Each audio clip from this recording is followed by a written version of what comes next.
నాయకుడు అంటే విశిష్టమైన నాయకుడు.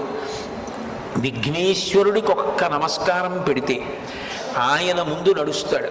ఆయన ముందు నడుస్తున్నాడు అనుకోండి, విఘ్నములన్నిటినీ పోగొట్టేస్తాడు. మీకు ఆశ్చర్యకరమైన విషయం ఏమిటంటే, విఘ్నేశ్వరుడు విఘ్నములను పోగొట్టడమే కాదు, విఘ్నమును కల్పిస్తాడు కూడా. ఒక్కొక్క చోట ఇద్దరు వినాయకులు ఉంటారు. ఇద్దరు వినాయకులుంటే గుర్తు ఏమిటంటే, ఒకడు విఘ్నకరుడు, విఘ్నాన్ని కల్పిస్తాడు. ఇంకొక ఆయన విఘ్నహరుడు, విఘ్నాన్ని తీసేస్తాడు. విఘ్నం ఎందుకు కల్పిస్తాడు అంటే, ఒకడు అత్యంత ప్రమాదకరమైన పని ఏదో చేయబోతున్నాడు అనుకోండి, వాడు సమాజానికి అంతటికీ కూడా ప్రమాదము జరిగేటటువంటి పని సమాజం మీద అక్కసుతో చేయడానికి సిద్ధపడుతున్నాడు.